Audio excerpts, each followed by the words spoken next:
बिहार में चुनावी सरगर्मियां तेज हो गई हैं, जिसे लेकर के सभी दल के संभावित प्रत्याशी अपने अपने क्षेत्र में जनता के बीच जाकर प्रचार प्रसार कर रहे हैं।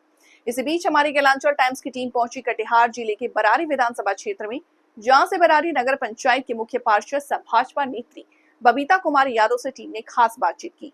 क्या कुछ कहा उन्होंने, आइए आपको सुनाते हैं। नमस्कार, आप देख रहे कैलांचल टाइम्स और मैं हूं नंदन झा।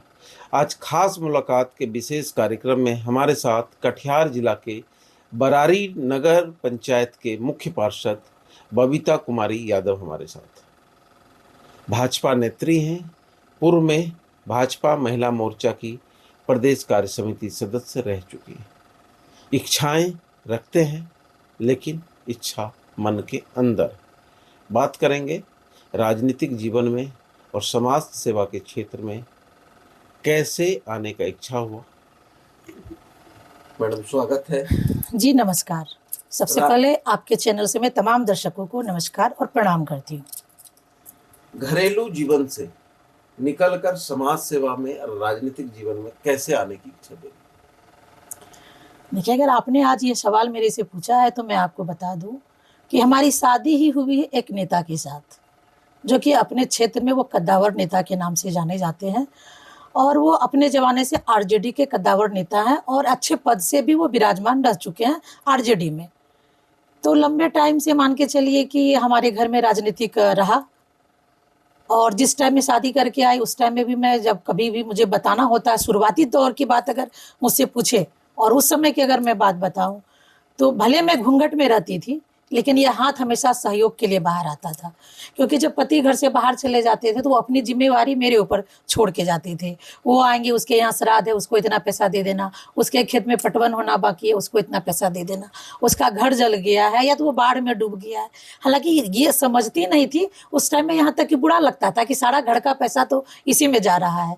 लेकिन ये पति जी का ये आदेश होता था कि फलाने आएंगे तो उसको इतना दे देना, वो आएंगे तो इसको दे देना। मतलब दुख की बात ये भी है, मैं आपको ये भी बयां कर दूं कि कभी ऐसा भी हुआ कि हमारा मंगलसूत्र टूट गया था, उसके लिए हमने इनसे मोटी रकम लेके रखी थी कि मुझे दूसरा मंगलसूत्र लेना है, और जनता के किसी काम के लिए इन्होंने मुझसे वह पैसा भी ले लिया कि नहीं, तुम बाद में अपना काम करना, पहले उनकी बेटी की शादी है उसको दे दो। तो फिर उस समय जब मैं दी, और फिर जब इस क्रम में कभी कभी ऐसा होता था कि बहुत बूढ़े व्यक्ति होते थे और जब मैं रुपया अपने हाथ से देती थी तो वो मेरा पैर छूने लगते थे, तो फिर अपने आप में कहीं ना कहीं गिलानी भी महसूस होता था और अपने आप में एक प्राउड फील करती थी अपने आप में कि हम लग रहा आज बहुत बड़ा काम किए हैं। तो कुछ दिन इस तरह से होते होते फिर हमारी गवर्नमेंट जॉब हो गई, मैं जॉब में चली गई। हालांकि राजनीतिक जो होता है अंदर से मेरा वहाँ भी कायम रहा, क्योंकि लोग जान रहे थे कि मैं हिटलर यादव की पत्नी हूँ, मैं आरजेडी नेता की पत्नी हूँ। तो बहुत सारी महिलाएं ढूंढती थी स्कूल में जाके मुझे, यदि किसी बच्चे का टीसी लेना होता था, एडमिशन कराना होता था, तो फिर मेरे से जाके बोलती थी कि मैडम बच्चा का एडमिशन करवाना है, कैसे होते मैडम। तो फिर हमको लगता था कि किसी न किसी उम्मीद से मेरे पास आई हैं, तो फिर मैं जाके ऑफिस में उसका एडमिशन करवाती थी। बहुत बार सवाल होता था कि आप तो सबका पैरवी ऐसे कराते रहती हैं तो आपको पनिशमेंट लगेगा, तो फिर मैं वहाँ भी बोलती थी ठीक है, अगर आप लोगों को पनिशमेंट चाहिए तो मैं दूंगी, लेकिन ये मेरे पास आ गई तो इसका एडमिशन होना चाहिए तो होना चाहिए। अगर किसी बच्चे का टीसी कटना होता था तो इसका टीसी कटना चाहिए तो कटना चाहिए। फिर किसी स्कूल में अगर एडमिशन कराना होता था और उस स्कूल में किसी कारणवश एडमिशन नहीं हो पा रहा है, फिर वहाँ से भी लोग मेरे पास आते थे। तो लेकिन वो मान सम्मान हमें हर दिन मिला, हर जगह मिला। जब मैं कह देती थी, किसी से खबर करवा देती थी तो काम रुकता नहीं था। तो फिर लगा ना कि मतलब जॉब में आने के बाद भी कि जो मान सम्मान राजनीतिक में है, काम करने के बाद है, वो कहीं और नहीं है। मुझे ये एहसास हुआ। तो फिर मैं जॉब में रिजाइन देके पहली बार मैं चुनाव लड़ी, जिसमें कि मैं महज 12 वोट से हार गई थी। किस चीज का चुनाव? मुखिया का चुनाव में। जी हाँ, मुखिया का चुनाव में लड़ी थी। सर्वप्रथम चुनाव मेरा था 2015? जी नहीं, 2010 में। 2010? जी हाँ। उसके बाद फिर हमारे यहाँ सीट हो गई सुरक्षित, तो फिर 10 साल उसमें चला गया, सीट सुरक्षित रहा। और इस साल यानी कि 2021 में, 21 नहीं 22 में 22 क्या 23, जी हाँ। तो जब नगर पंचायत चुनाव हुआ और महिला सीट आई तो फिर मुझे लगा कि नहीं, फिर से मुझे देखना चाहिए कि मैं पब्लिक के बीच में, मैं जनता के दिल में कहाँ हूँ, हमारी जगह क्या है। तो फिर मैंने यह सोच रख के मैं चुनाव लड़ी और मैं धन्यवाद देती हूँ जनता को। मैं बारंबार प्रणाम करती हूँ कि जनता ने उसका रिजल्ट दिखाया, मुझे एहसास कराया कि मैं कहीं ना कहीं जनता के दिल में राज करती हूँ। सामाजिक जीवन से निकलकर समाज सेवा में आए, समाज सेवा के बाद चुनाव भी लड़े, हार भी हुई, जीत का भी मजा चखे, जी हाँ। लेकिन राजनीतिक दल में कब प्रवेश किया? देखिए, राजनीतिक दल में मैं 2015 में 15 जी हाँ, 2015 में टिकट मेरे पति को मिलना था और मेरे पति का भी नाम नीरज यादव है और वह टिकट मेरे पति को नहीं मिलकर दूसरे नीरज यादव को मिल गया, जिनका कि इस क्षेत्र से कोई लेना देना भी नहीं था। कंफ्यूजन में? जी हाँ, नाम का कंफ्यूजन हो या फिर राजनीतिक है, किस तरह की राजनीतिक हुई, मैं यहाँ उस चीज़ को नहीं बोलना चाहूँगी, लेकिन बहुत बड़ी और बहुत गंदी राजनीतिक हुई हम लोगों के साथ। उस टाइम में हम लोगों का काफ़ी दिल दुखा, हमारे घर की स्थिति परिस्थिति बहुत विषम परिस्थिति में हम लोग उस टाइम में जिए। उसके बाद फिर आप जैसे किसी मीडिया महोदय का ही योगदान रहा, यानी कि चुनाव हुआ था 2015 का नवंबर दिसंबर में। विधानसभा। जी हाँ, और दिसंबर से इन्होंने जो अपनी वापसी ली, जब इन्होंने अपने आप को घर में बंद किया, अपने आप को कैद कर लिया, इनको अपने आप को जनता के बीच ले जाने में अपने आप को शर्म महसूस होने लगी, तो ये कुछ दिन तक घर में यूं ही बंद रहे। और उसके बाद अप्रैल को 14 अप्रैल की बात है, हमारे यहाँ ये ध्वजा पूजन का पूजा होता है 14 अप्रैल को, यानी जिसको हम लोग रामनवमी पूजा कहते हैं। उस पूजा में मीडिया महोदय आए हुए थे, तो फिर ये लोगों ने आके इनसे कहा कि क्या हिटलर जी, आप घर में ऐसे रहिएगा तो कैसे काम चलेगा, बाहर निकलिए, दुनिया बहुत बड़ी है, बहुत सारा क्षेत्र है, आप ऐसा कीजिए कि आरजेडी को छोड़िए और बीजेपी में चलिए, बीजेपी ज्वाइन कीजिए, आने वाला समय बीजेपी का। हालांकि सरकार उस समय आरजेडी की थी, लेकिन मीडिया महोदय का कहना हुआ कि आने वाला समय बीजेपी का है। तो उस समय इनका जो जवाब था कि नहीं, मुझसे यह काम नहीं होगा, जी नहीं। इनका कहना हुआ मैं जहाँ हूँ वहीं रहूँगा, चाहे पार्टी हमारे लिए जो सोचे जो करे, लेकिन मुझसे ये नहीं होगा कि मैं एक पार्टी छोड़ के दूसरे पार्टी में जाऊँ। ये संजोग कहिए कि जिस टाइम में ये बातें चल रही थी, मैं भी प्रसाद लेके उस रूम में चली, बोल दी उन मीडिया महोदय से कि ऐसा कीजिए, इनका राजनीतिक तो हो गया, अब हमको राजनीतिक करना है, और वाकई हमको मोदी जी का काम पसंद है और मैं भाजपा ज्वाइन करूंगी और मैं अब क्षेत्र में जनता के लिए काम करूंगी। 15 में आप भाजपा ज्वाइन कर? जी हाँ।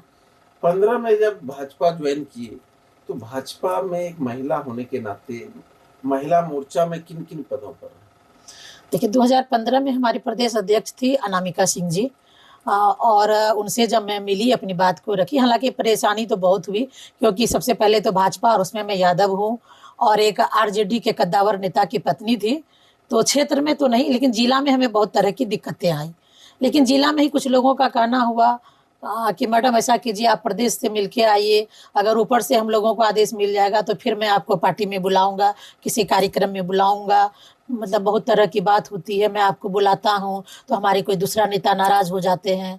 तो सच पूछिए तो उस समय तक मुझे पटना कहाँ है क्या है, मुझे यह भी नॉलेज नहीं था, और ये प्रदेश कार्यालय क्या होता है, राष्ट्रीय कार्यालय क्या होता है, नथिंग, मैं कुछ भी नहीं जान रही थी। मैं बस ये जान रही थी कि कोई नेता होता है, नेता के पास गरीब जनता आती है, वो अपना काम लेकर आती है और हम जैसे नेता उनका काम करते हैं, बस मैं इतना ही जान रही थी। ये प्रोटोकॉल क्या होता है मैं कुछ भी नहीं जान रही थी। महिला मोर्चा में उस समय के बाद जी हाँ, क्या पद? तो फिर मैं वाकई लोग कहने पे मैं प्रदेश की दूरी तय की, मैं पटना पहुंची। पटना जब गई तो उस टाइम में हमारे प्रदेश अध्यक्ष माननीय नित्यानंद राय जी थे और महिला मोर्चा की प्रदेश अध्यक्ष अनामिका सिंह जी थी। तो नित्यानंद राय जी से जब मैं मिली तो फिर उन्होंने मुझे कहा कि अपने पति को बुलाइए, उनका क्या है नहीं है, तो थोड़ा सा मुझे अंदर से बहुत ग्लानि महसूस हुई। फिर मैं इनसे तो बस यूं ही वापस चली आई। फिर इनको आके बोली हो नहीं सकता है, मैं बीजेपी कार्यालय नहीं जाऊंगा, क्योंकि हमारी राजनीति कुछ और है, मैं कुछ और हूँ, तुमको जो करना है तुम जानो, अगर तुम्हारे अंदर काबिलियत है तो तुम करो, नहीं तो घर बैठो, जो काम है घर संभालो। तो फिर मैं अंदर से टूट सी चुकी थी। इसी बीच में मैं अनामिका सिंह जी से मिली। फिर मैं वहाँ जाने की, महिला विंग अलग होती है और पुरुष विंग अलग होते हैं, तो फिर वहाँ पे अनामिका सिंह जी मुझे महिला मोर्चा में मुझे जगह दी। उन्होंने मुझे प्रदेश कार्य समिति सदस्य बनाया। उसके बाद मेरा काम चलता रहा। फिर मैं जिला में भी अपनी जगह बनाई, अपनी पकड़ बनाई, अपने काम के बदौलत मैं दिन ब दिन आगे बढ़ती चली गई। फिर उसके बाद हमारी प्रदेश अध्यक्ष का चुनाव हुआ तो फिर लाजवंती दी बनी, तो उन्होंने मुझे प्रदेश कार्य समिति सदस्य के साथ साथ क्षेत्रीय प्रभारी भी बनाया। मैं सीमांचल की क्षेत्रीय प्रभारी भी रह चुकी हूँ। तो बहुत बात बढ़िया हमारी रहा है। भी- लेकिन मेरी बढ़ती लोकप्रियता, मेरा बढ़ता कदम देख के फिर हमारे स्थानीय नेता को ही मुझसे जलन होने लगी, जो होता है राजनीतिक में। जी हाँ। तो फिर इसी बीच में हमारे चल ही रही थी, अभी मैं प्रदेश में और फिर राष्ट्रीय कार्यालय हमारा चल ही रहा था। इसी बीच में चुनाव आ गई, फिर मैं चुनाव लड़ी। मुझे ये भी देखना था कि ऊपर तो जो राजनीतिक है तो है, क्षेत्र में भी क्या राजनीतिक है, जनता के बीच क्या राजनीतिक है, यह जानने के लिए मुझे यह चुनाव लड़ना जरूरी है। नगर पंचायत का आप चुनाव लड़ी, जी हाँ। जीती। 2.5 साल का से ऊपर का लगभग कार्यकाल हो गया, आधा कार्यकाल हो। जी आधे कार्यकाल में बरारी नगर पंचायत के लिए क्या क्या महत्वपूर्ण कार्य आपके द्वारा किया गया? देखिए, यहाँ भी पता नहीं किस्मत को कहूँ या जो कहूँ, यहाँ भी मैं जो सोच, जो दिल में जज्बा लेकर आई थी, उस अनुसार से मैं अभी नहीं कर पाई। इसलिए नहीं कर पाई हूँ कि यह पहली बार नगर बना है और सरकार के यहाँ हमारा कुछ भी नहीं था। तो शुरू का साल मान के चलिए तो मेरा यूं ही चला गया, कागजात तैयार करना, ये वो दौड़ धूप, खाता खुलवाना, ये कागजात वो कागजात। हालांकि पटना से लेके फिर कटिहार जिला से लेके जो भी रहा, उसके बाद फिर हमारे जो हम अगर कोई भी काम करते हैं तो हम लोगों को कार्यपालक मिलता है। तो उस समय हमें ये हमारा सौभाग्य था कि हमें कार्यपालक मिला जो नगर आयुक्त थे। ये हमारे लिए बहुत बड़ी बात थी कि हमारा कार्यपालक हमारे नगर आयुक्त थे। तो उनके समय में बहुत बढ़िया, मुश्किल से में महीना 2 महीना हमारा काम चला। उसके बाद उनको जो ये तत्काल पदभार में थे उनको यहाँ से विमुक्त कर दिया गया। तो फिर चलते रहा कि अब वीडियो साहब हमारे कार्यपालक बनेंगे। तो 2 महीना 2.5 महीना फिर मेरा इसी तरह से चला गया वीडियो साहब को, यानी कि अब आदेश तो मिला था कि वो कार्यपालक बनेंगे, लेकिन कलम चलाने का पावर उनको नहीं मिला था, जिसके कारण फिर मेरा 2 से 3 महीना ठप रहा, कोई काम में नहीं कर पाई। फिर कुछ दिन के बाद फिर नई कार्यपालक आई, फिर ये आई है तो ये भी आ गई, ऐसी आई कि जिनका कि पहला ज्वाइनिंग है, नई है। तो मैं जितना कुछ सीख चुकी थी मेरे सामने वो पीछे थी। तो खैर कोई बात नहीं, लेकिन काम करने का जज्बा होता है तो काम चलता रहा। लेकिन फिर भी मैं अपने आप को कह रही हूँ कि अभी जितने भी 7 नगर पंचायत बना हुआ है हमारे यहाँ, मैं 7 में 1 नंबर पे हूँ, मैं अव्वल चल रही हूँ। काम कुछ बता दीजिए। सबसे पहले देख लीजिए, आप चलिएगा तो हर चौक चौराहे गली पे हर पोल पे लाइट मैंने लगवाई है। जी हाँ। उसके बाद फिर दूसरा है कि हर जगह मैं यानी कि अपराध को नियंत्रण करने के लिए हमने हर जगह सीसीटीवी कैमरा लगाया। जी हाँ। और मेन चौक चौराहे जैसे कि रेलवे स्टेशन हो या बस स्टॉप हो, हाट जहाँ लगती हो, जहाँ मार्केट है, वहाँ पे मैंने अभी वो एक बड़ा लाइट जो आता है सोलर लाइट, हाँ वो लाइट में अभी लगवाई हूँ। और रही बात की सड़क गली नाला मोहल्ले में, तो ये तो खैर ये बेसिक है, ये तो जरूरी था, क्योंकि जिस टाइम में मैं आई थी तो जनता के बीच त्राहिमाम थी और जनता ने इसी आधार पे मुझे उतारा था कि मैं आऊँगी तो बेहतर काम करूँगी। जनता का ये विश्वास था मेरे साथ और उस आधार पे, हालांकि देखिए सड़क बनाना, नली बनाना, इसको मैं विकास नहीं कहूँगी। अगर आज़ादी के 77 वर्ष बाद भी सड़क और नली गली सड़क में बना के उसको हम कहें कि हम विकास किए हैं, ये कहीं ना कहीं मेरे लिए शर्म की बात होगी। ये तो बेसिक आधार है, बनाना ही होता है, बनाना है। लेकिन विकास जितना सोच के आई हूँ वो अभी जैसे टेंडर अभी मारा हुआ है, अभी एक मैं स्मारक बनवाऊंगी, शहीद स्मारक बनना तय है, और एक शेड, यात्री शेड बनाना है जिसका कि सब कुछ हो चुका है, अब मैं हाथ लगाऊंगी उसमें। और एक मैं सेल्फी पॉइंट बरारी में बनाने जा रही हूँ, आई लव बरारी, जो कि आप मंदिर देख रहे हैं उस जगह में बनाऊंगी। और एक चिल वाटर, वो भी, ये सब काम मेरा आ चुका है अब धरातल पे। जी हाँ। विधानसभा चुनाव लड़ने की महत्वाकांक्षा रखते हैं? जी हाँ बिल्कुल। जब मैं राजनीतिक में आई हूँ, क्योंकि देखिए बहुत ऐसी बातें होती है कि जो बोलना भी सही नहीं होता है। बहुत सारा टीस है इस दिल में, बहुत सारी ऐसी भावनाएं हैं मेरे दिल में कि जिस टाइम में हमारे पति विधायक नहीं बने, वो नीरज यादव विधायक बने, उस समय पता नहीं क्या ऐसा था, जनता का फोन भी आता था तो मेरे नंबर पे फोन आके बोलता था कि यह नंबर क्या विधायक जी के यहाँ लगा है क्या हमारी बात विधायक जी की पत्नी से हो रही है क्या? मतलब अलग सा, मतलब क्या बताऊँ मैं, दिल को ठेस लगता था कि एक तो टिकट नहीं मिला, टिकट किसी और को मिला, चुनाव कोई और जीता, विधायक कोई और बना, फिर ये फ़ोन क्यों आता है कि विधायक जी के यहाँ फ़ोन लगा है, कि विधायक जी की पत्नी से बात हो रही है। तो फिर मैं कभी कभी जनता से जब मैं पूछी, जब मैं तंग आ गई कि आप लोगों को ये नंबर कहाँ से मिलता है, कैसे आप लोग इस नंबर पे कॉल करते हैं, तो फिर जनता का कहना हुआ कि आरजेडी कार्यालय में एक डायरी है जिसमें कि सारे विधायक का नंबर है, वहाँ पे हम लोगों को ये नंबर मिलता है। तब मुझे मालूम चला, तब हम लोगों को एहसास हुआ कि हम लोगों के साथ बहुत बड़ा छल हुआ है, धोखा हुआ है। इच्छा है जी हाँ, अगर पार्टी मौका देती है तो लड़ेंगे। जी हाँ, क्योंकि जो जज्बा, जो जुनून लेकर आई हूँ, जो सोच रखी हूँ कि मुझे क्या करना है और किस तरह से चलना चाहिए, क्योंकि देखिए हम लोग जमीनी नेता हैं, हम लोग गरीब लोगों के बीच से आए हुए हैं, गांव मोहल्ले से जुड़े हुए हैं। तो शायद हम जो सोच लेके आए हुए हैं, हम जो सुन रहे हैं और सब नेता के विषय में, विधायक के विषय में ऐसा होना चाहिए, तो सुन के जो चीज़ लोग समझता है ना, वो अलग उसका स्टाइल होता है काम करने का। विधायक की पत्नी बनने का शौक है या खुद विधायक बनने का शौक?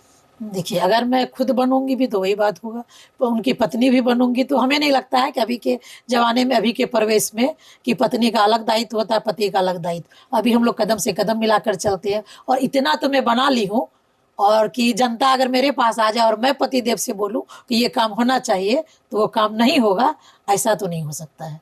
तो हम बने या मेरा पति बने, लेकिन सेवा करने का मौका तो मिलेगा। कौन बनेगा ये बड़ी बात नहीं है, बात ये है कि जनता का काम होना चाहिए, जनता का काम नहीं रुकना चाहिए, ये सोच है। तो इसके लिए हम बने या मेरा पति बने। पैसा वो ज्यादा खर्च करेंगे तो मलाल नहीं होगा आपको? कहाँ करेंगे, जनता के बीच ही करेंगे ना, कोई मलाल नहीं, नहीं कोई मलाल नहीं। जिस टाइम में नहीं थे उस टाइम में कर रहे थे, बनेंगे तो जनता के आशीर्वाद से बनेंगे, उनके कर कमलों द्वारा हम लोग बनेंगे, तो फिर जनता का ही पैसा होगा। जब अपना कमाई हम लोग लुटा सकते हैं तो फिर तो जनता का ही पैसा होगा, तो जनता के ऊपर खर्च करने में कोई दिक्कत नहीं होगी। मैं पार्टी को संदेश देना चाहती हूँ कि आप लोग शीर्ष नेता है, ऊपर बैठे हुए हैं, आप लोग जब टिकट देते हैं तो कम से कम जमीनी स्तर पर पता लगाए, थोड़ा देखें कि किसके अंदर क्या काबिलियत है। अगर महिला को टिकट देने की बात होती है, सशक्त महिला की बात करते हैं, तो कम से कम एक बार जरूर देखें, पैसे धन दौलत पर नहीं जाए, ये देखें कि किसने गरीबों के बीच अपने आप को खोया है, उसने क्या खोया और क्या पाया, इस चीज को देखें। और यह भी देखें कि जनता की पकड़ किसके बीच है। अभी तो देख रहे हैं कि जैसे कि चुनाव आया है, हम लोग सुन रहे थे, पुरानी कहावत है कि जब बरसात होती है ना तो ढेर सारे बरसाती मेढक बाहर निकलते हैं। तो चुनाव भी जो है ना, यह बरसात का मौसम है एक तरह से, और जैसे ही चुनाव का समय आता है तो बरसाती मेढक बिल से बाहर निकल आते हैं, और जैसे ही चुनाव खत्म होगा सारे मेढक बिल में चले जाएंगे। लेकिन उस मेढक को देखिए जो कि बरसात में भी बाहर था, धूप में भी बाहर था, गर्मी में भी बाहर था, हर मौसम में बाहर था, उस मेढक को चुनिए। अगर मेढक को ही चुनना है तो बरसाती मेढक को नहीं, ऐसे मेढक को चुनिए जो हर मौसम में जनता के बीच रहता है। एक सवाल है, जब आप क्षेत्र जाती तो कैसा लगता है? देखिए, जब क्षेत्र जाती हूँ, जनता का मान सम्मान मिलता है, हमारे काम के बदले हमारे तारीफें होती है, तो बहुत अच्छा लगता है। लेकिन जब कभी कुछ शिकायतें आती है, कुछ हम नेताओं के बीच कुछ द्वंद्वी वाली बातें आती है, तो मन को बहुत तकलीफ होता है, बहुत बुरा लगता है। ये तो इतना राजनीतिक में आके जान गई हूँ कि शायद ऐसे ऐसे लोगों की राजनीतिक जो होती है, ओछी राजनीतिक, इसी को कहा जाता है गंदी राजनीति, और इससे हम लाख बचना चाहें हम बच नहीं सकते हैं। तो अब तो उस चीज को झेलना सीख गई हूँ, उससे जूझना सीख गई हूँ।